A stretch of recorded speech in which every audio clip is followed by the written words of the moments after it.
Hi, പേട്ടൻ്റെ കഥയാണ്. പേട്ടന് എങ്ങനെയാണ് രാമൻപിള്ള വക്കീലിനെ കിട്ടിയതെന്നുള്ളത് എൻ്റെ ഒരു അന്വേഷണമാണ്. മേ ബി ഒരുപാട് വക്കീലന്മാരുണ്ട്. ഇപ്പം മെയിനായിട്ട് സുപ്രീം കോടതിയിലൊക്കെയുള്ള വക്കീലന്മാർ വരണമെന്ന് പറഞ്ഞു കഴിഞ്ഞാൽ നിസ്സാര കാര്യമൊന്നുമല്ല, ഭയങ്കര സംഭവങ്ങളാണ്.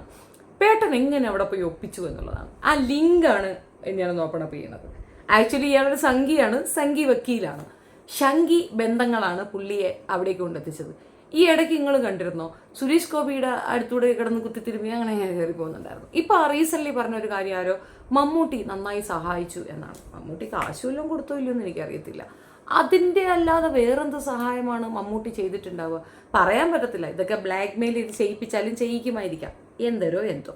ഏതായാലും ഈ പറഞ്ഞ വക്കീലിന്റെ ഒരു സോഴ്സ് അവിടെയാണ് ശരിക്ക് പറഞ്ഞാൽ ഇയാളുടെ ക്ലവർനെസ് അവിടെ വെളിയിലാകുന്നത്. പേട്ടൻ എങ്ങനെ രക്ഷപ്പെട്ടു എന്നുള്ളതാണ്. പേട്ടന്റെ ഈ രക്ഷപ്പെടലിന് പിന്നിൽ രാമൻപിള്ള വക്കീലിന്റെ കറുത്ത കരങ്ങളാണ് ഗെയ്സ്, കറുത്ത കരങ്ങളാണ്. നല്ല എബിലിറ്റി ഉള്ള വക്കീലായിരുന്നു, പെർഫെക്റ്റ് ആയിട്ട് വാദിച്ചു, പൊട്ടിപ്പൊളിഞ്ഞ് പാളീസാക്കി കൈ കൊടുത്തു എന്നുള്ളതാണ്. ഇനി സീനിയർ അല്ലെങ്കിൽ അടുത്ത കോടതിയിലേക്ക് പോകാമല്ലോ. ഹൈക്കോടതി പോവാം, സുപ്രീം കോടതിയിലേക്കും പോകാം. നാളുകൾ എടുക്കത്തില്ല, പെട്ടെന്ന് തന്നെ ഇതിനൊരു വേർഡിക്റ്റ് ഉണ്ടാകാനാണ് ചാൻസ്. പക്ഷെ ഈ ഒരു വിധി നമ്മളെല്ലാവരും എക്സ്പെക്ട് ചെയ്തിരുന്നതാണ്, ഒരുപാട് പ്രതീക്ഷയോടെ കാത്തിരുന്നതാണ്, ഒത്തിരി പേര് ഇത് എക്സ്പെക്ട് ചെയ്ത് കാത്തിരുന്നതാണ്.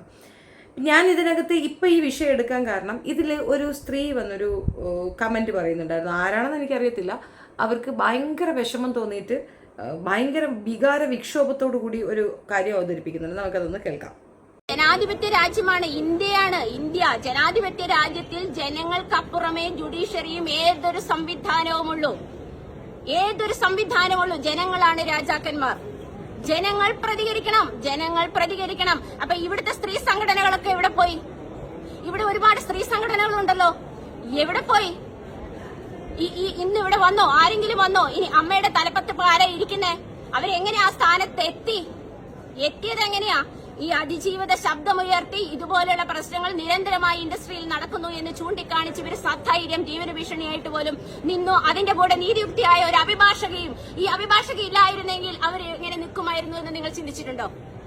അതിജീവിതയ്ക്ക് വേണ്ടി ഒരു അഭിഭാഷക വക്കാലത്തെടുത്തില്ലെങ്കിൽ ഈ അതിജീവിത എങ്ങനെ ഫൈറ്റ് ചെയ്യുമെന്ന് നിങ്ങൾ ചിന്തിച്ചിട്ടുണ്ടോ? അപ്പോൾ വീണ്ടും ഞങ്ങളെ പോലുള്ള അഭിഭാഷകർ വക്കാലത്തെടുക്കണമെങ്കിൽ നീതിയുക്തമായ നീതികൾ തന്നെ ജുഡീഷ്യറിയുടെ വസ്തു ഉണ്ടാകണം എന്ന് തന്നെയാണ് ഒരു അഭിഭാഷക എന്ന നിലയിൽ എനിക്ക് ആഗ്രഹമുള്ളത്. ഞാൻ പ്രാർത്ഥിക്കുന്നത്, ഞാൻ വിശ്വസിക്കുന്ന സംവിധാനവും അത് തന്നെ ആയിരിക്കണമെന്നാണ് ഞാൻ ആഗ്രഹിക്കുന്നത്. അല്ലയോ സെച്ചി, ഈ അഭിഭാഷിക യുക്തിവാദിയാണ്. അവർ പ്രാർത്ഥിക്കാതെ വന്നതുകൊണ്ടാണ് ജയിക്കാതെ പോയത്. കാര്യമൊക്കെ കൊള്ളാം കേട്ടാ. ഈ വായ്ത്താളം ശരിക്കും കോടതിയിൽ അങ്ങോട്ട് അടിച്ചിരുന്നെങ്കിൽ ചിലപ്പോൾ പ്രയോജനം ഉണ്ടാകുമായിരുന്നു. എതിർക്കുകയും എതിർത്ത് തോൽപ്പിക്കുകയും ഒക്കെ വേണ്ടത് പൊതുജനങ്ങളല്ല. അവിടെ ഒരു വിമൻസ് കമ്മീഷനോ അല്ലെങ്കിൽ ഏതെങ്കിലും സംഘടനകളോ അവിടെ വന്ന് എന്ത് നടത്തുമെന്നാണ് കോടതിക്കകത്ത് നടക്കുന്നത്. കോടതി എപ്പോഴും ഇമ്പോർട്ടൻസ് കൊടുക്കുന്നത് തെളിവുകൾക്കാണ്. തെളിവുകളുടെ അഭാവത്തിൽ പുള്ളിയെ കുറ്റവിമുക്തനാക്കിയിരിക്കുന്നു. കുറ്റവിമുക്തൻ എന്ന് പറഞ്ഞാൽ കുറ്റവാളി അല്ല എന്നല്ല അർത്ഥം. അയാൾക്ക് ഈ ക്രൈം ചെയ്തതിനുള്ള എവിഡൻസ് സബ്മിറ്റ് ചെയ്യാൻ വാദിഭാഗം വക്കീല് പരാജയപ്പെട്ടിരിക്കുന്നു. ഇതാണ് കാര്യം. ഈ ഒരു കാര്യത്തിനെ മനസ്സിലാക്കാതെ നിരന്തരം ഇരുന്നു കൊണ്ട് ജഡ്ജ്മെന്റിനെ ചോദ്യം ചെയ്യുന്നത് തന്നെ ഇവർക്ക് ശരിക്കും പറഞ്ഞാൽ നിയമം അറിഞ്ഞുകൂടാത്തതുകൊണ്ടാണ്. ആ ജഡ്ജ്മെന്റിനെ ക്വസ്റ്റ്യൻ ചെയ്യാൻ അതിന് അപ്പീൽ പോകാൻ സോഴ്സ് ഉണ്ട്. അവിടെ പോകൂ, അവിടെ തെളിവുകളും കൊണ്ട് ചെല്ലൂ. രാമൻപിള്ള എന്നല്ല എത്ര മറ്റവനാണെന്ന് പറഞ്ഞാലും അതിനെ എതിർക്കാൻ തക്ക പ്രാപ്തിയുള്ളവരെ കൊണ്ട് നിർത്തൂ. ഈ കറുത്ത ഗൗണിട്ടവനെല്ലാം വക്കീലാകാൻ ചാൻസ് വളരെ കുറവാണ്. അതിന് എബിലിറ്റി വേണം. അത്തരം എബിലിറ്റി ഉള്ള ആൾക്കാർ ചേർന്ന് അത് സക്സസ് ആക്കാനുള്ള ശ്രമം നടത്തൂ. പണത്തിന് മീതെ പരുന്തും പറക്കില്ലെന്ന് പറഞ്ഞാൽ രാമൻപിള്ളയെ പോലുള്ള വക്കീലന്മാർക്ക് എബിലിറ്റി ഉള്ളത് കൊണ്ടാണ് കാശ് കൊടുത്തവന്മാരെ വാങ്ങിക്കുന്നത്. ഈ കാശ് വേണ്ട എന്ന് വെച്ചുകൊണ്ട് ആത്മാർത്ഥപൂർവമായി ആരെങ്കിലും ഇത് എടുക്കുമെന്ന് നിങ്ങൾക്ക് തോന്നുന്നുണ്ടോ? കേരളം ഒന്നടങ്കം നാണം കെട്ട, തലകുനിക്കപ്പെട്ട, വൃത്തികെട്ട ഒരു സംഗതി നമ്മുടെ നാട്ടിൽ നടന്നിരിക്കുന്നു.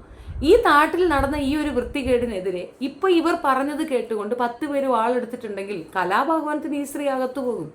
അതാ ഞാൻ പറഞ്ഞ ഈ അഭിഭാഷക എന്ന ലെവലിൽ നിന്നുകൊണ്ട് ഇവർ പറയുന്നത് ഏറ്റവും റോങ് ആയിട്ടുള്ള സ്റ്റേറ്റ്മെന്റ് ആണ്. ഇതിനകത്ത് നീതിയുക്തമായ ഒരിന്ന് വന്നിട്ടില്ല. അയാൾ കുറ്റവാളിയെന്ന് തെളിയാത്തടുത്ത് ഈ തെളിവുകളുടെ അഭാവത്തിൽ ജഡ്ജി അങ്ങനെ പറഞ്ഞിട്ടുണ്ടെങ്കിൽ അപ്പീലിന് പോകും അയാള്. അവിടെ ഈ ജഡ്ജ്മെന്റ് എടുത്ത് ദൂരെ കളയും. അയാൾക്കും പോകാം. എല്ലാവർക്കും റൈറ്റ്സ് ഉണ്ട്, അത് മനസ്സിലാക്കുക. നമ്മളൊരു കുറ്റകൃത്യം ചെയ്യുമ്പോൾ ഇപ്പോൾ ദൃശ്യം സിനിമ നിങ്ങൾ കണ്ടിട്ടുണ്ടാകും. നമുക്കൊക്കെ നമ്മളെല്ലാം കണ്ടതാണ്. അവസാന ഭാഗത്ത് പോയി അമ്മയോടും അച്ഛനോടും ഈ നിങ്ങളുടെ മകനെ കൊന്നത് ഞാനാണെന്ന് തന്നെ അയാൾ ഏറ്റുപറയുകയും ചെയ്യുന്നുണ്ട്. ബട്ട് എന്താണ്, തെളിവില്ല. തെളിവ് വേണം. ആ ബോഡി പാർട്സ് എങ്കിലും കിട്ടണം. അയാൾ മരിച്ചു എന്നുള്ളൊരു തെളിവാണ് അയാളുടെ ബോഡി പാർട്സ്. അത് കിട്ടിയിട്ടില്ല. ഇവിടെ ഉണ്ടല്ലോ കുറേയധികം മരണങ്ങൾ അങ്ങനെ റിപ്പോർട്ട് ചെയ്യപ്പെട്ടിട്ടുണ്ട്. അത് ബോഡി കിട്ടിയിട്ടില്ലെങ്കിൽ അയാൾ മരിച്ചതായിട്ട് കണക്കാക്കത്തില്ല, കാണുവാനില്ല എന്നേ പറയുള്ളൂ. അതായത് ഈ കോടതിയിൽ എന്താണ് പരിഗണിക്കുക എന്നുള്ളത് ഒരു അഭിഭാഷക എന്ന നിലയിൽ ഈ സ്ത്രീക്ക് അറിയത്തില്ല എങ്കിൽ പിന്നെ നമ്മൾ സാധാരണക്കാരുടെ അവസ്ഥ പറഞ്ഞിട്ട് കാര്യമുണ്ടോ?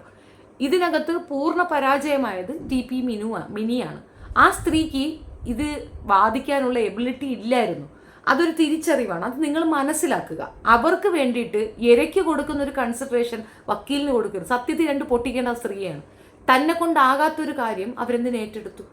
അവരുടെ കരിയറിൽ അവർ ഇതുപോലെ ഒരു സക്സസ്ഫുൾ സ്റ്റോറി ഇല്ലാത്തൊരു സ്ത്രീ എങ്ങനെയാണ് ഇതെടുത്തത്? ഫാമിലി കോർട്ടിൽ ഫാമിലിയുടെ ബേസ് ചെയ്തിട്ടുള്ള സംഗതികൾ നോക്കുന്ന ഒരു വക്കീൽ എങ്ങനെയാണ് ഇത്രയും ഇമ്പോർട്ടൻ്റ് ആയ ഒരു ക്രൈമിനെ ഹാൻഡിൽ ചെയ്യാൻ എടുത്തത്? അപ്പുറത്ത് നിൽക്കുന്നവർ അതിശക്തരാണെന്നുള്ള തിരിച്ചറിവ് അവർക്കില്ലേ? ഒരു പെണ്ണിനെ റേപ്പ് ചെയ്യാനായിട്ട് കൊട്ടേഷൻ കൊടുക്കാനുള്ള കുശാഗ്ര ബുദ്ധിയുള്ള ഒരുത്തൻ എന്തൊക്കെ ചെയ്ത് അതിൽ നിന്ന് ഊരും എന്നുള്ള കോമൺ സെൻസ് വേണ്ടായോ? ഇതിനകത്ത് നടക്കുന്ന ആ ഒരു സംഗതിയെ കുറച്ചെങ്കിലും ഇതോടുകൂടി എടുക്കണ്ടായിരുന്നു. ഇപ്പോൾ അസോസിയേഷൻസ് അയാളെ പിടിച്ച് പുറത്താക്കുന്നു, സിനിമകൾ കുറയുന്നു, അയാൾക്ക് യാതൊരു ലൈഫും ഇല്ലാതാക്കുന്നു. That means what?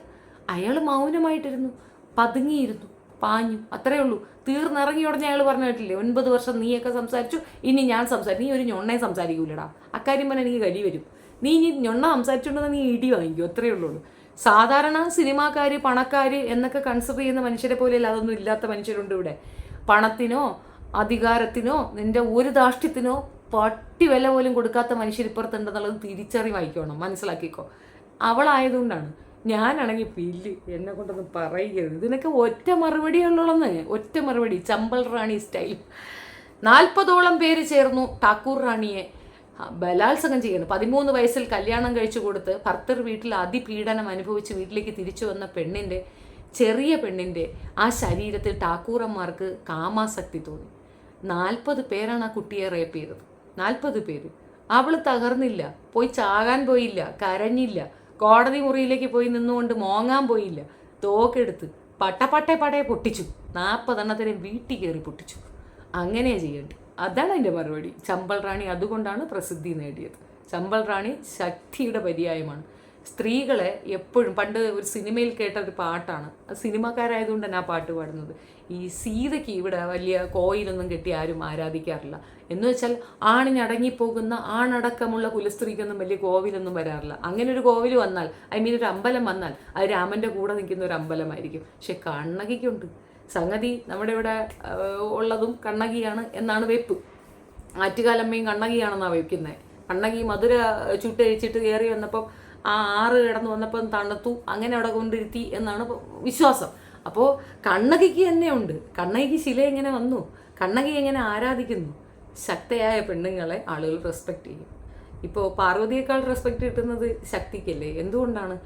ആ ഒരു തീരുമാനം, ചില കാര്യങ്ങളിൽ ശക്തമായ പ്രതികരണം, പ്രതിഷേധം പെണ്ണിൻ്റെ ഭാഗത്ത് നിന്ന് ഉണ്ടാകണം. അത് ഉണ്ടാകണം. നീ കരയുന്നു എന്ന് മറ്റുള്ളവരെ കൊണ്ട് പറയിക്കുന്നതിലെല്ലാം മിടുക്ക്. ഞാൻ ഇരയോട് പറയുന്ന ഒരു കാര്യമാണ്. ഇപ്പം ഭാഗ്യലക്ഷ്മി വന്നിട്ട് പറയണു അവൾ കരയണു, സഹിക്കാൻ പറ്റുന്നില്ല. വേറെ ഒരെണ്ണം വന്നിട്ട് പറയണു അവൾ ഭയങ്കര ട്രോമ. എന്ത് വാഴ ട്രോമ? ലീവ് ഇറ്റ് യാർ. മുൻപോട്ട് പോയത് show must go on, nothing happen. അത്രയല്ലേ ഉള്ളൂ. സിമ്പിളായിട്ട് ഇതിനെ ഇഗ്നോർ ചെയ്തിട്ട് മുൻപോട്ട് പോകുക. ഒരു ദുസ്വപ്നം, അതിനപ്പുറം ഇതിനകത്തൊന്നും ചെയ്യേണ്ട. ഓരോ തവണ ഇത് റിപ്പീറ്റ് ചെയ്യുമ്പോഴും വിഷമം ഉണ്ടാകും എന്ന് പറയും.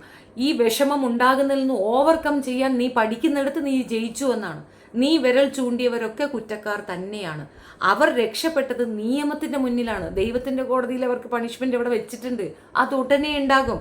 ഇവൻ തിരിച്ചു വന്നപ്പോൾ കെട്ടിപ്പിടിച്ചുകൊണ്ട് പിന്നെ കേക്ക് കട്ട് ചെയ്ത് മധുരം വിളമ്പി ആർഭാടം കാണിച്ച ഓരോ വ്യക്തിയും ഓർത്തു വെച്ചോളൂ, നിങ്ങളുടെ വീട്ടിലുള്ള കുട്ടികൾക്ക് ഇത് വരാതിരിക്കട്ടെ. അത്രയേ ഉള്ളൂ. ഇത് എന്താ പറയണേ, കർമ്മയെ ബിലീവ് ചെയ്തിട്ടോ ദൈവത്തിനെ ബിലീവ് ചെയ്തിട്ടോ അതൊന്നും അല്ല വിഷയം.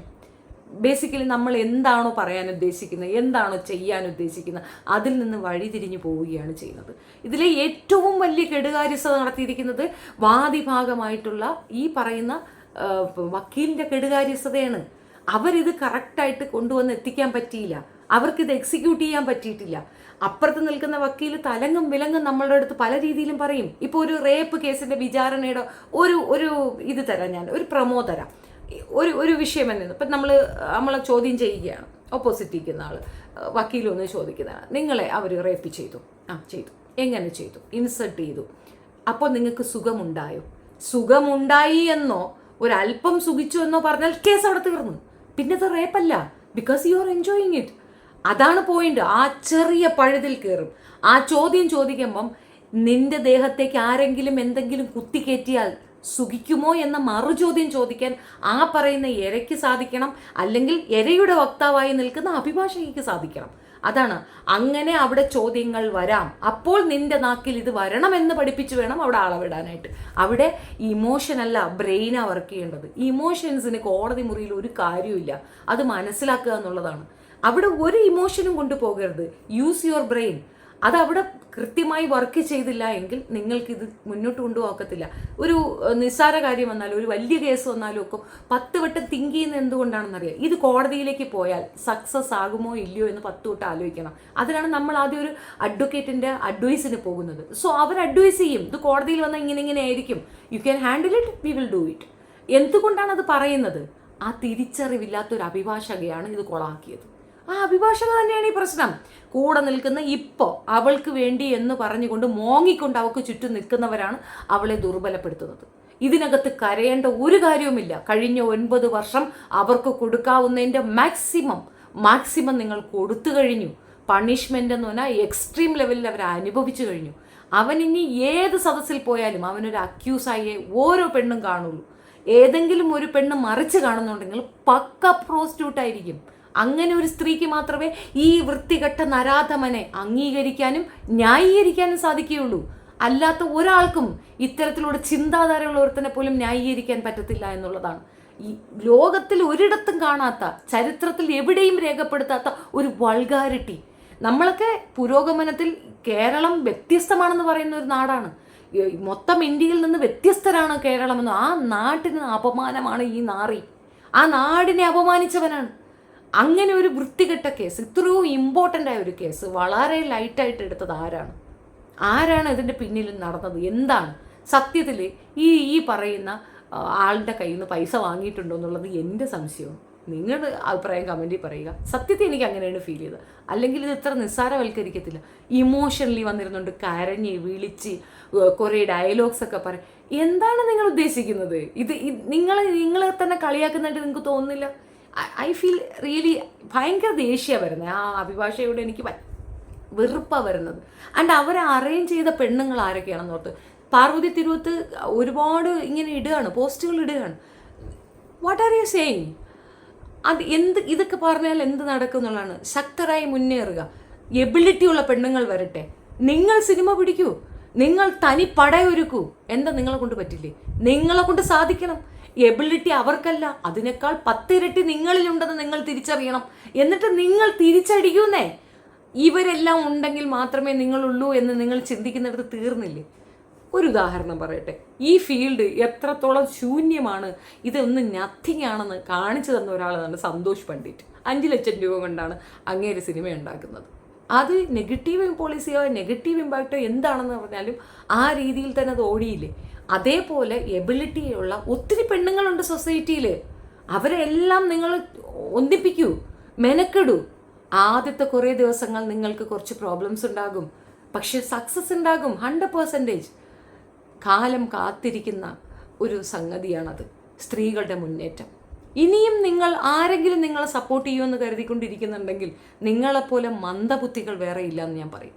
എനിക്ക് തലയിൽ കിണറുള്ള പെണ്ണുങ്ങളെ കാണുന്നതേ ഇഷ്ടമില്ല. ഓഫ്കോഴ്സ് ഞാനും കരയാറുണ്ട്, സങ്കടം വരുമ്പോൾ കരയാറുണ്ട്. ആ സങ്കടം എന്നെ മീൻസ് എന്ന് പറഞ്ഞാൽ അത് അതിൻ്റെ എക്സ്ട്രീം ലെവലിലായിരിക്കും. വളരെ സെൻസിറ്റീവായ മക്കളുടെ കേസോ അമ്മയുടെ കാര്യമൊക്കെ പറയുമ്പോൾ കരയാറുണ്ട്, സത്യമാണ്. പക്ഷേ എപ്പോഴും മോങ്ങിക്കൊണ്ടിരിക്കുന്നത് എൻ്റെ സ്വഭാവമല്ല. അങ്ങനെ മോങ്ങുന്ന പെണ്ണുങ്ങളോട് എനിക്ക് പുച്ഛമാണ്. ഒരു പ്രാവശ്യം നമ്മൾക്കൊരു അപകടം നേരിട്ടാൽ അതിൽ നിന്ന് നമ്മൾ തിരിച്ചറിയണം, പഠിക്കണം, ഉയർത്തെഴുന്നേൽക്കണം. പിന്നെ അപകടത്തിലേക്ക് നമ്മൾ പോയി ചാടരുത്. സ്ട്രോങ് ആയി ഡിസിഷൻ എടുക്കണം. തനിച്ച് ആവും, ഒറ്റപ്പെടുത്തപ്പെടാം, ആക്രമിക്കപ്പെടാം, അവഹേളിക്കപ്പെടാം, വളരെ വൾഗറായി നമ്മളെ ഏറ്റവും മോശമായി നമ്മളെ പറഞ്ഞുണ്ടാക്കാം. പല രീതിയിൽ പറയാം, പറഞ്ഞോട്ടെന്നേ, ഹൂ കേഴ്സ്. നമ്മളെ തൊടുന്നില്ല അതെന്ന് നമ്മൾ ചിന്തിക്കുകയാണെങ്കിൽ അവിടെ തീരും ഇത്. ഈ വിജയിൻ്റെ ഒരു ഡയലോഗുണ്ട്, നമ്മൾ ജീവിക്കരുത് എന്ന് ആഗ്രഹിക്കുന്നവർക്ക് നമ്മൾ കൊടുക്കേണ്ട പണിഷ്മെൻ്റ് എന്താണെന്നറിയാം? സെമയ വാഴ്ന്ന് കാണിച്ചു കൊടുക്കണമെന്നാണ്, അന്തസ്സായിട്ട് ജീവിച്ച് കാണിച്ചു കൊടുക്കണമെന്നാണ് ഞാൻ പറയുന്നത്. ഈ WCC എന്ന് പറയുന്ന കൂട്ടായ്മ അത് അങ്ങനെ തന്നെ എക്സിസ്റ്റ് ചെയ്യുക. അത് കുറച്ചുകൂടെ പെൺകുട്ടികളെ അതിനകത്ത് ആഡ് ഓൺ ചെയ്യുക. താല്പര്യമുള്ളവരുണ്ടാകും, ഇല്ല എന്നാണോ? 10 പേരെങ്കിൽ 10 പേര് മതി എന്ന് വയ്ക്കുക. നിങ്ങൾ തുടങ്ങൂ, നിങ്ങളെ പിന്തുണയ്ക്കാൻ ആളുണ്ടാവും, സപ്പോർട്ട് ചെയ്യാൻ ആളുണ്ടാവും, ഗൈഡ് ലൈൻ ചെയ്യാൻ കൃത്യമായ പെൺകുട്ടികളെ അവിടെ കൊണ്ടുവന്ന് വെക്കുക. പേട്ട് തലച്ചികളെ എടുത്ത് ദൂരെ കളയുക, അതാണ് വേണ്ടത്. ഈ പല രീതിയിലുള്ള നരേഷൻസ് വരും. വീടുകളിൽ 2 മല ചേർന്നാലും 4 ഇത് ചേരത്തില്ല, ഇങ്ങനെയൊക്കെ പറയും. പെണ്ണിൻ്റെ ശത്രു പെണ്ണാണ്, ഇങ്ങനെയൊക്കെ പല രീതിയിലുള്ള നരേഷൻ കൊണ്ടുവരും. റിവേഴ്സ് പറയാൻ നിങ്ങൾക്ക് നാവുണ്ടാകണം. ആണിൻ്റെ ശത്രു ആണ് തന്നെയാണ്, അല്ല എന്ന് പറയാൻ പറ്റുമോ? ആണുങ്ങളല്ലേ അങ്ങോട്ടും ഇങ്ങോട്ടും തമ്മിലടിക്കുന്നത്, പെണ്ണ് മാത്രമാണോ? അങ്ങോട്ടും ഇങ്ങോട്ടും ആണുങ്ങൾ പാര വയ്ക്കത്തില്ലേ? അതുണ്ട്. പക്ഷെ ഹൈലൈറ്റ് ചെയ്ത് പറയുന്നത് പെണ്ണുങ്ങളെയാണ്. കാരണം ഇത്തരത്തിലുള്ള കാര്യങ്ങൾ പറയുമ്പോൾ പെണ്ണുങ്ങളൊന്ന് പിൻവാങ്ങും. ചേട്ടാ അവരങ്ങനെ പറയുന്നുണ്ട്, നമുക്കൊന്ന് ഡീസൻ്റ് ആയാലോ. അത്തരം ഡീസൻസി വേണ്ട എന്ന് വെക്കുന്നിടത്ത് സ്ത്രീകൾക്ക് കരുത്തുണ്ടാവും, മുന്നേറും, പുരോഗമനം വരും, സമത്വവും വരും. നമ്മൾ ആക്രമിക്കപ്പെടുന്നതിൻ്റെ ഒരു കാരണം നമ്മളാണ്. നമ്മളുടെ തകർച്ച, പരാജയം, ഭീതി, ഭയം, ഇതൊക്കെ തന്നെയാണ്. ഭയമില്ലാതാകുന്നിടത്ത് സക്സസ് അവിടെ ഉണ്ടാകും. ഭയപ്പെടേണ്ട ഒരു കാര്യവുമില്ല എന്നുള്ളതാണ് എനിക്ക് പറയാനുള്ളത്. ഞാൻ പല രീതിയിൽ പറഞ്ഞിട്ടുണ്ട്. ആർക്കും ഇത് പിടികിട്ടാനിട്ടാണോ മനസ്സിലാകാനിട്ടാണോ? ഇനിയിപ്പോൾ ഇതിൻ്റെ താഴെ ഒന്ന് ചൂപ്പർ എന്ന് എഴുതി വെക്കേണ്ട. ഇനി അങ്ങനെ അല്ല, നിങ്ങൾക്ക് എന്നെ വഴക്ക് പറയണമെന്നാണെന്നെങ്കിൽ കുഴപ്പമില്ല. പക്ഷേ മനസ്സിലായി എന്നൊന്ന് എഴുതിയെങ്കിൽ വലിയ ഉപകാരമായിരിക്കും. Thank you so much. Video ഇഷ്ടപ്പെട്ടാൽ ലൈക്ക് ചെയ്യുക, ഷെയർ ചെയ്യുക ആൻഡ് സബ്സ്ക്രൈബ് മൈ ചാനൽ. തുടരും.